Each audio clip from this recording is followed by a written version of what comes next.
네, 투나잇 이슈입니다. 동해 석유와 가스 매장 가능성을 분석한 액트지오사의 비토르 아브레우 고문이 오늘 기자회견을 열었죠. 유망성이 상당히 높다고 평가하면서 실제로 이를 입증할 수 있는 방법은 시추를 하는 것이라고 설명했습니다. 여야가 22대 국회 원구성 법정 시한인 오늘까지 합의안을 도출하는 데 실패했습니다. 자세한 내용 정연국 전 청와대 대변인, 김성환 시사평론가 두 분과 함께 이야기 나눠보겠습니다. 어서 오십시오. 안녕하십니까? 안녕하세요. 예, 안녕하십니까? 윤석열 대통령이 관련된 발표를 하고 오늘 기자회견이 있었습니다. 한국을 찾은 액트지오사의 비토르 아브레우 고문의 기자회견 모습 함께 보고 오시죠.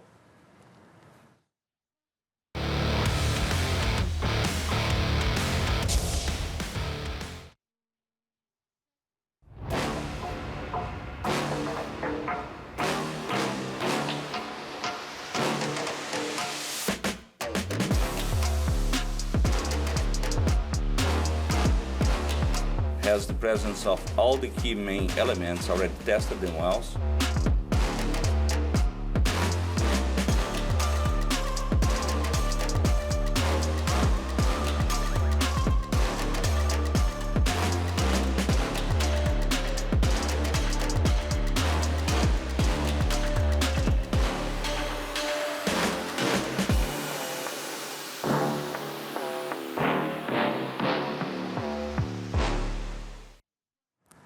예, 기자회견 모습 함께 보셨습니다.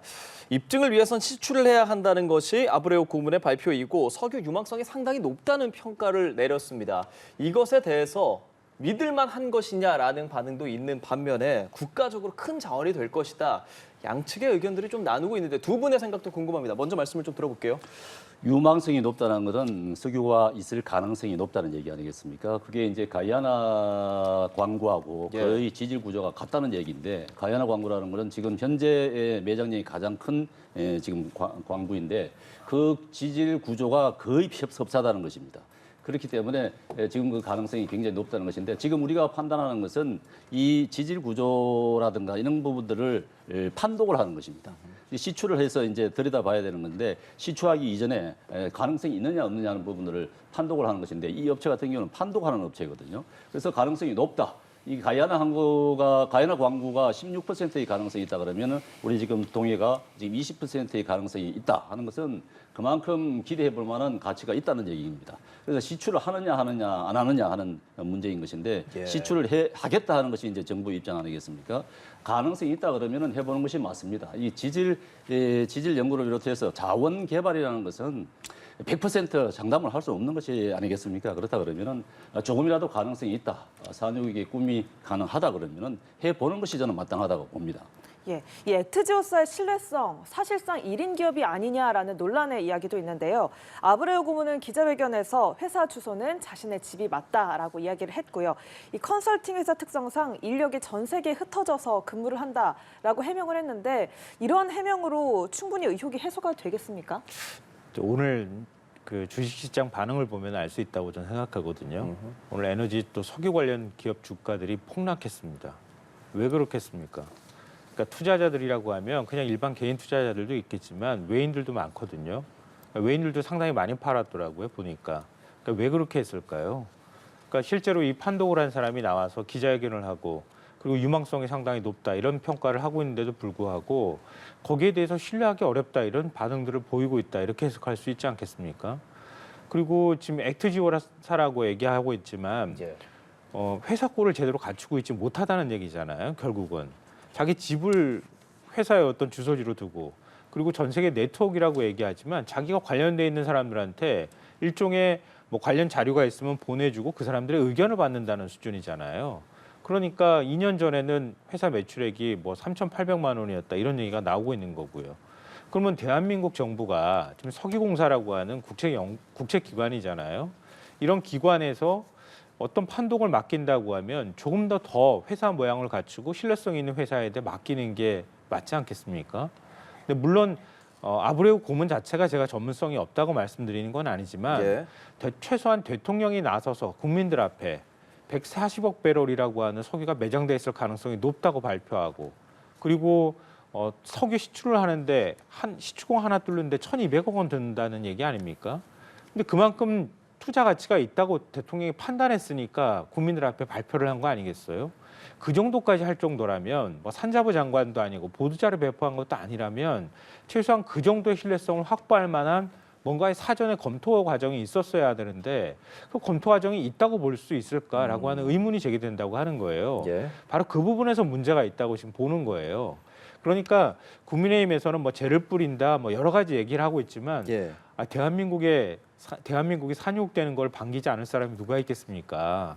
그런데 이런 정도의 그러니까 예. 지질 구조만 확인하고 난 다음에 이렇게 삼성전자 시총의 5배에 해당하는 이익이 올 거라고까지 과장해서 발표할 정도가 된다고 하면 정말 그 정도의 검토 작업이 돼 있는지를 국민들이 묻고 있는 거고요. 그리고 난 다음에 예. 정말 그 과정들에 있어서 정말 철두철미하게 확인해서 국민들 예산이 혈세가 1조 원이 넘게 될지도 모르는 이런 사업에 정말 충분한 검토가 이루어졌는지를 국민들한테 설득을 해야 되는 작업을 해야 될 텐데 지금 정부는 뭐 안보 자원 안보 예. 관련 사항이니까 관련 내용을 공개하기 어렵다. 뭐 기업 영업 비밀이다. 이런 식으로 막 자꾸 비공개만 하고 있잖아요. 그런 부분에 대해서 공개하라고 야당에서도 얘기하는 겁니다. 그건 네. 제가 볼 땐 정부도 그렇고 집권 여당에서 그런 얘기는 귀를 기울여서 공개할 거 있으면 저는 공개해야 된다고 봅니다. 두 분 말씀하신 게 정치권에서도 이렇게 진실 공방으로 격화가 되는 상황이에요. 김성환 평론가가 말한 부분, 이걸 민주당은 지금 국민을 절망시킨 부산 엑스포가 떠오른다라고 얘기하고 상임위 가동해서 의혹이 있는 부분을 사차지 조사하겠다라고 지금 입장을 내고 있는 상황인데 말이죠. 뭐 상임위 통해서 예.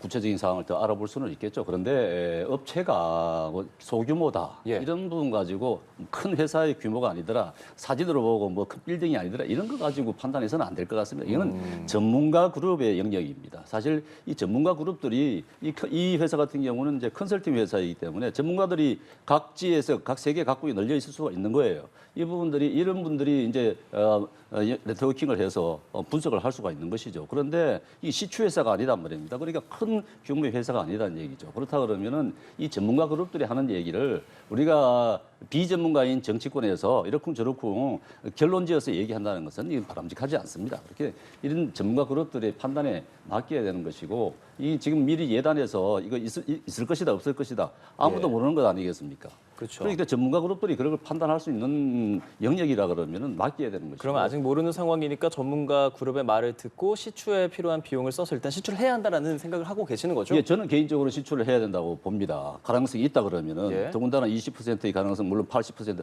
이 집단에서는 시추 그룹에서는 20%의 가능성은 굉장히 높다고 얘기하는 것 아니겠습니까? 그렇게 우리는 일반인들은 그거 잘 모르지 않습니까? 그렇기 때문에 그런 전문가 그룹들의 얘기를 믿어봐야 될 것이고 그 시추를 해봐야 되는 것인데 이제 시추공 하나에 1,000억 원씩 든다. 많은 예. 비용이 드는 것이겠죠. 그렇죠. 칠광구 같은 경우도 1조 2천억 들여서 우리가 2조 6천억인가 이득을 본 사례가 있지 않습니까? 투자는 해야 되는 것이고 자원개발이라는 것이 불확실성은 항상 존재하는 것이기 때문에 일단 가능성을 보고 추진을 해야 된다. 저는 그렇게 봅니다. 네. 듣겠습니다. 예. 시추하지 말자는 게 아니잖아요. 그동안에 석유공사에서도 계속 시추해왔었잖아요. 그리고 동해가스전도 개발했던 거고요. 그러니까 그거를 계속 하는 것 자체를 문제 삼는 것이 아니고 대한민국이 산유국이 될 수 있다고 대통령이 나서서 그걸 발표를 했던 거잖아요. 그럼 그만큼의 타당한 근거가 있어야 되는 거 아니냐 이렇게 묻고 있는 거고요. 그리고 액트지오가 검토하기 전에 원래 우드사이드라고 하는 호주 최대 석유 개발 회사가 들어와 가지고 같이 석유공사하고 2019년도에 50대 50으로 투자까지 해가지고 계속 탐사 작업들을 해왔던 거 아닙니까? 그리고 우드사이드라고 하는 회사에서 밝히기로 사업 철수하기 전에 네. 3차원 물리 탐사까지 다 끝내고 난 다음에 그 자료를 석유공사한테 넘겨주고 갔다 그러잖아요.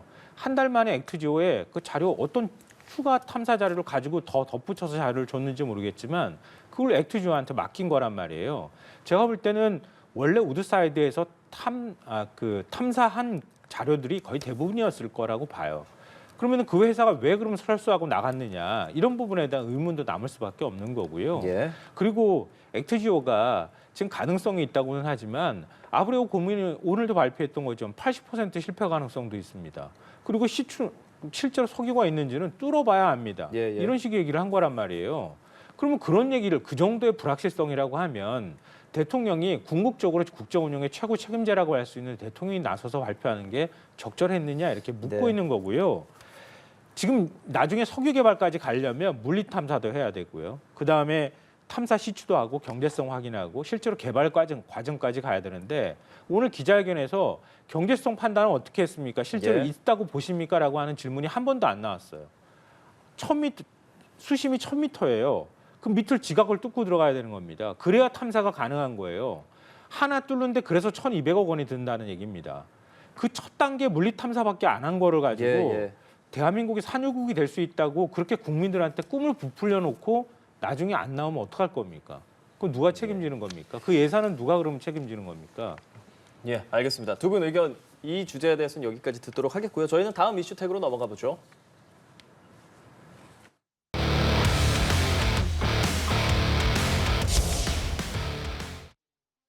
네, 두 번째 이슈 태그 민주 상임위 독식 하나입니다. 22대 국회 원구성 법정 시한이었던 오늘 결국 여야의 합의가 무산이 됐습니다. 국민의힘은 상임위원 명단을 제출하라는 우원식 의장의 요구도 거부를 했는데요. 일단 이번 주말까지 여야가 계속해서 협상을 이어가겠죠. 협상이 제대로 안 되겠죠. 예.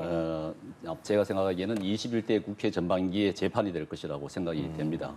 지금 이미 민주당 같은 경우는 상임위원장 명단을 제출했습니다. 굉장히 강성 의원들로 위원장으로 꾸렸던데 이미 이 민주당은 국민의힘과 이 부분에 대해서 협의할 생각이 전혀 없습니다.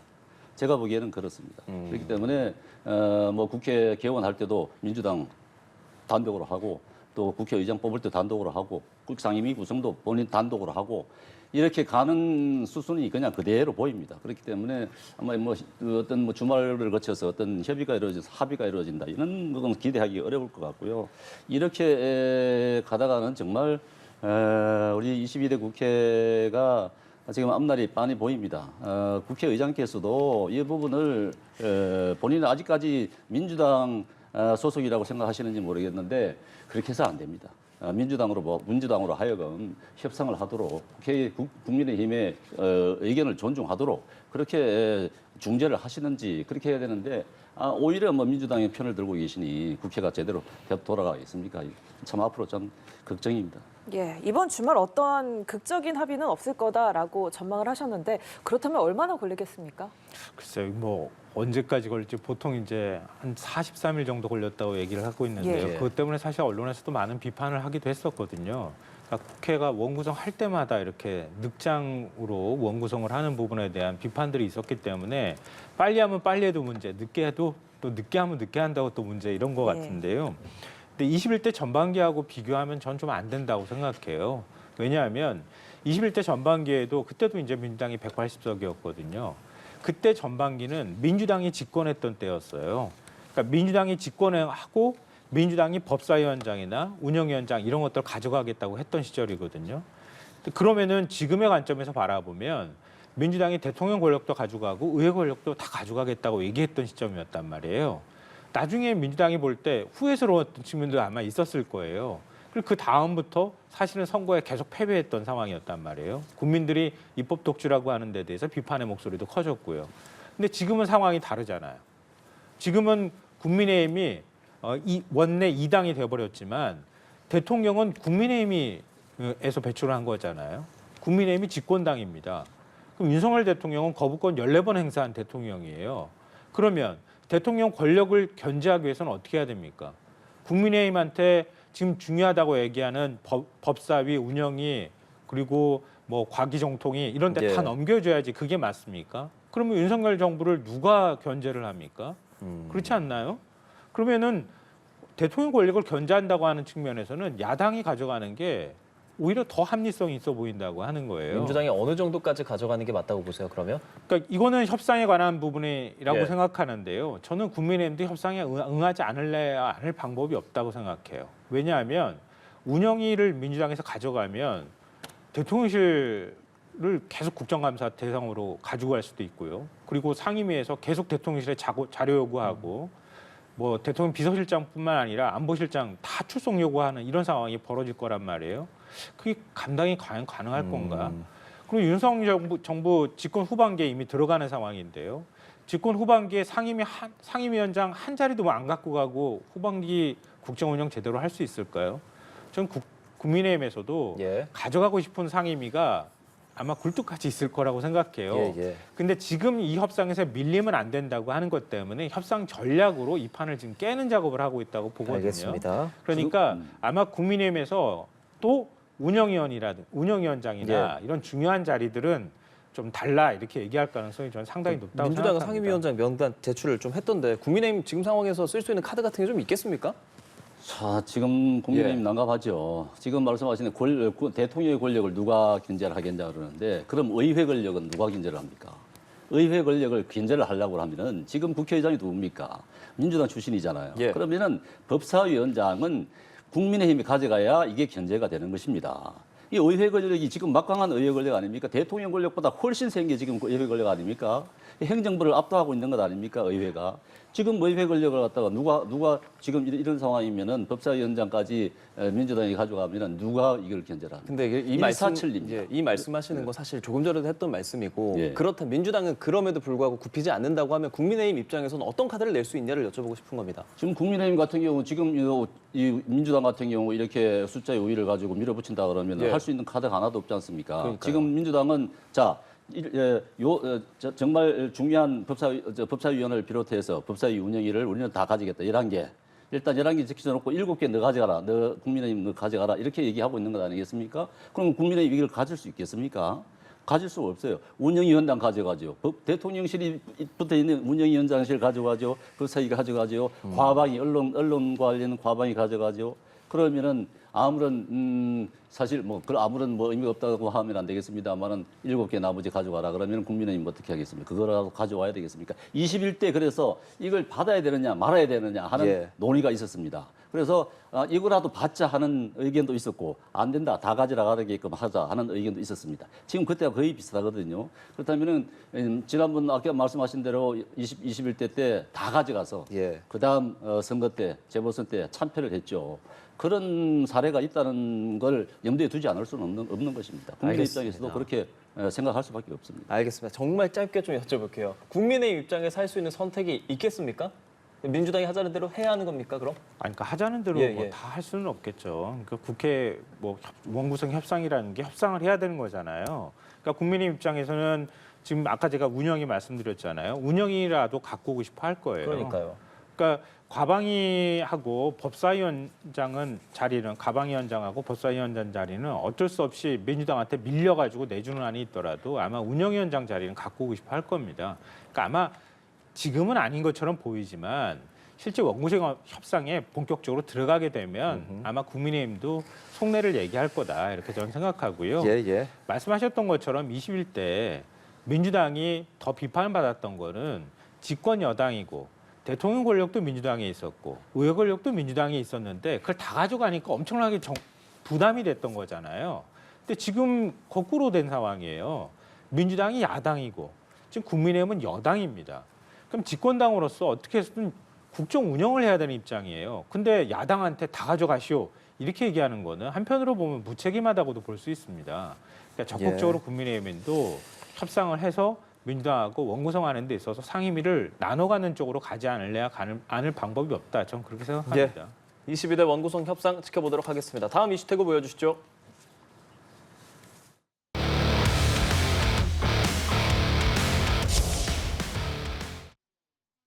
네, 세 번째 이슈 태그 김정숙 초청장 공개입니다. 자, 김정숙 여사의 인도 방문이 셀프 초청이었다라고 하는 여당의 공세에 민주당이 반박 기자회견을 열었습니다. 인도 방문 당시에 정부 대표단 단장을 맡았던 도종환 전 문체부 장관이 이 셀프 초청은 있을 수 없는 일이다 하면서 인도 모디 총리의 초청장을 공개를 했는데요. 이 상황 어떻게 보십니까? 인도 모디 총리의 초청장이 온 것은 말이죠. 출발하기 직전에 온 것입니다. 말하자면은 이미 다 일정이 짜여 있는 상태에서 우리 정부에서 우리 김정숙 여사가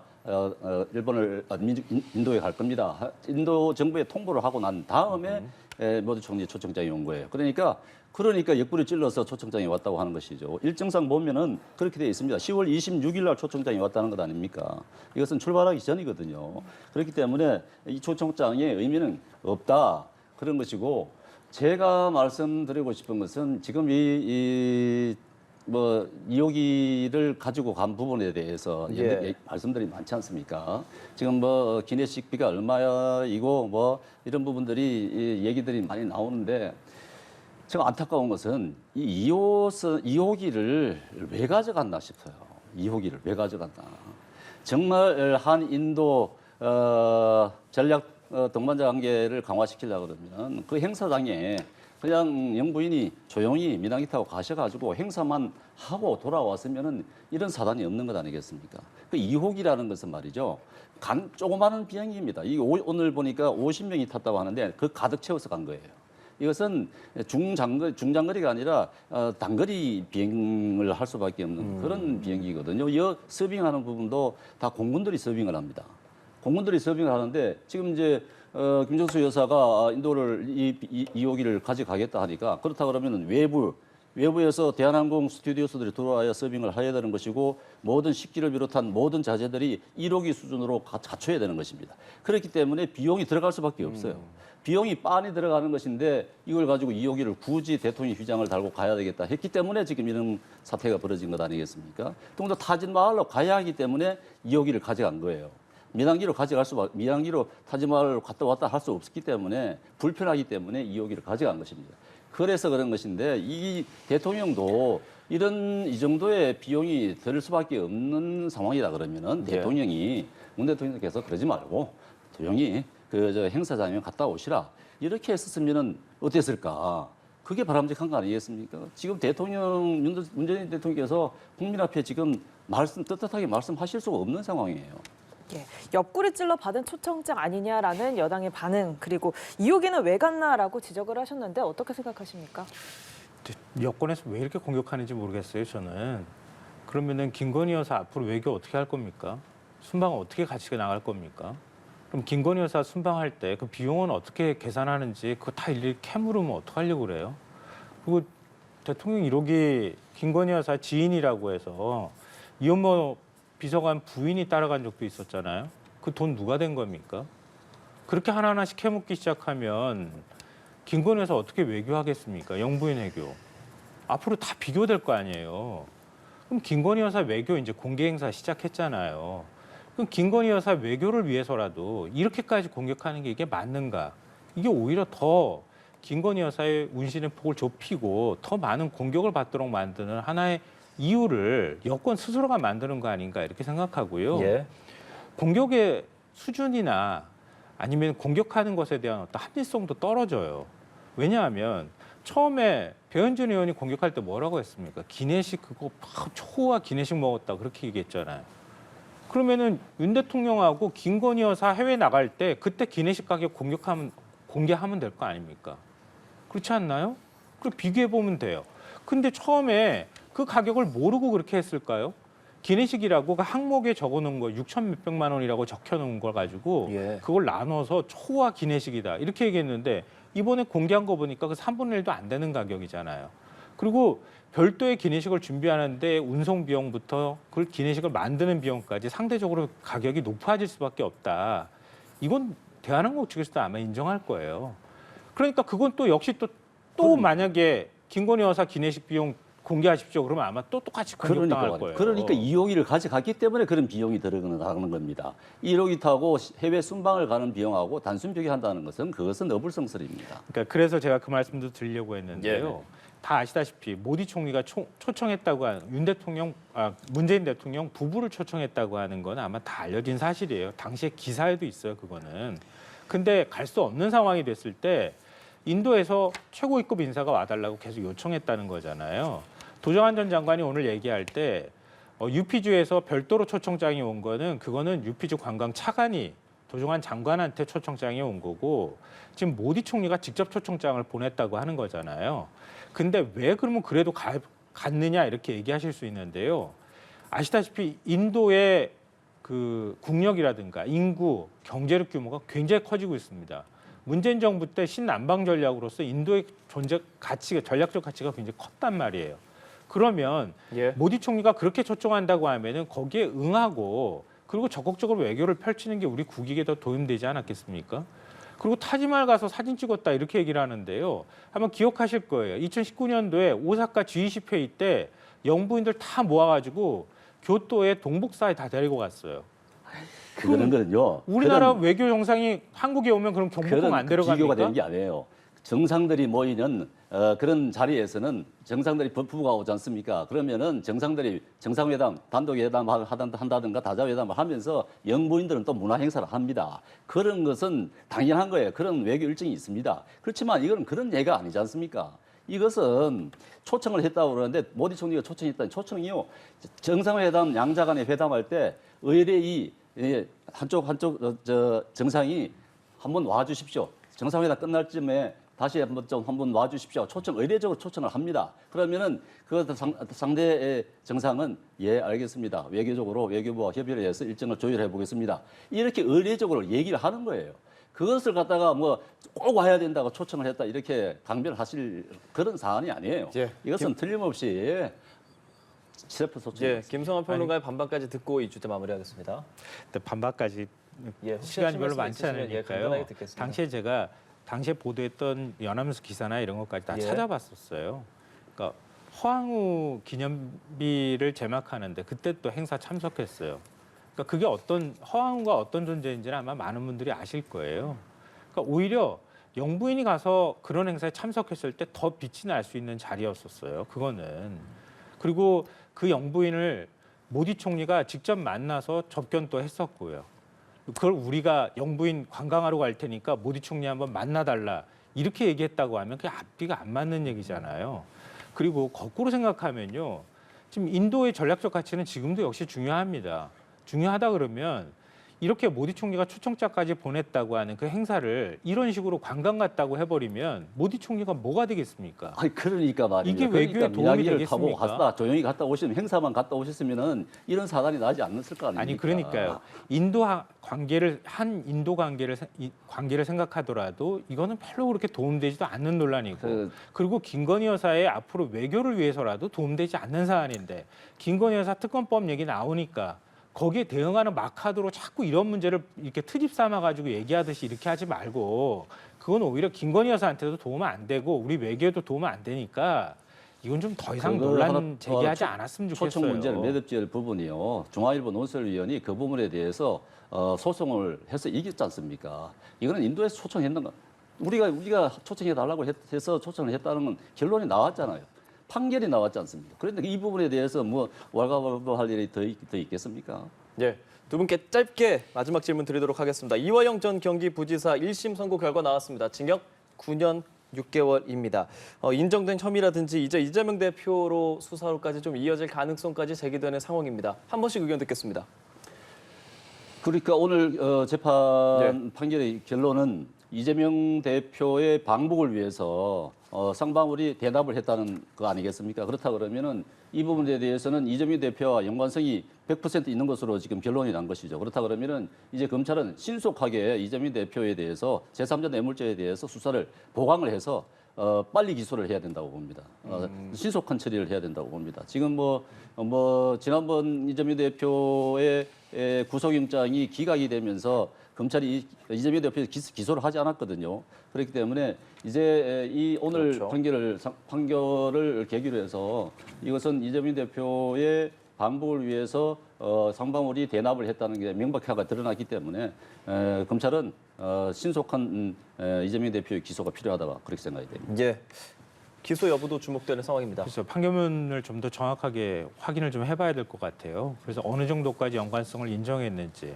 근데 오늘 재판부가 밝힌 내용으로 보면은 일단 그러니까 방북의 대가로 스마트팜이라든가 아니면은 방북 대가로 건넸다고 하는 금액이 있다. 그럼 북한한테 돈을 건넸다고 하는 사실은 재판부도 인정했던 것 같아요. 그리고 제일 중요한 부분은 그렇게 방북 대가로 돈을 지급했다고 하면 그게 외환관리법으로 이제 그 유죄 판결이 났다고 하면 그러면은 당시 이재명 도지사한테 이거를 보고를 했느냐 안 했느냐 이 판단이 굉장히 중요한데 이 부분에 대한 판단을 하지 않았더라고요. 그러니까 이재명 당시 지사가 그 부분에 대해서 정말 그렇게 하라고 했는지 정말 그 내용을 보고 받았는지 이 부분까지 확인하기 위해서 검찰이 뭐 수사를 할지 어떨지는 모르겠지만 예. 여기에 대한 재판부의 판단은 없었다 이 말씀 드리고요. 예. 글쎄요, 이렇게 비교하는 게 맞는지 모르겠지만 도이치모터스 사건에서 지금 권오수 회장이 1심에서 유죄 판결을 받았잖아요. 근데 김건희 여사 그 부분에 대해서 주가 조작과 관련되는 혐의에 대해서 항소심 2심 판결 보고 난 다음에 판단하겠습니다. 이렇게 얘기를 했었잖아요, 검찰이. 예. 근데 이재명 대표와 관련돼 있는 사건에서는 이렇게 재판부가 판단했으니 우리 바로 수사 들어가겠습니다. 그럼 또 형평성 논란이 일지 않을까는 싶어요. 근데 그거는 뭐 중요한 건 아니고요. 예, 일단 뭐 저희 비유적으로 예. 말씀을 드린 거고요. 검찰이 최근 인사하고 난 다음에 문재인 전 대통령 전 사위 뭐 특혜 채용 문제 다시 수사한다더라 이런 얘기도 나오고 있고 그다음에 다혜 씨와 관련해서 청와대 직원하고 금전거래했던 부분도 들여다본다더라 얘기하기도 했었고요. 또 지금 이 문제까지 다시 하게 되면 예. 이거는 제 얘기가 아니고 보수 언론들이 다 보도를 했던 부분에 대해서 기준으로 말씀드리면요. 일종의 김건희 여사 소환 조사 문제하고 맞불 성격으로 이렇게 이재명 지사 문제라든가 아니면 문재인 전 대통령 측을 더 수사를 할 가능성이 있다라는 얘기가 끊임없이 나왔습니다. 아마 그 관계에서 앞으로 검찰의 움직임이나 이런 것들을 같이 한번 예의주시해 볼 필요가 있다 이렇게 생각합니다. 예, 오늘은 여기까지 듣도록 하겠습니다. 지금까지 정연국 전 청와대 대변인 김성환 시사평론가와 함께했습니다. 고맙습니다. 고맙습니다. 감사합니다.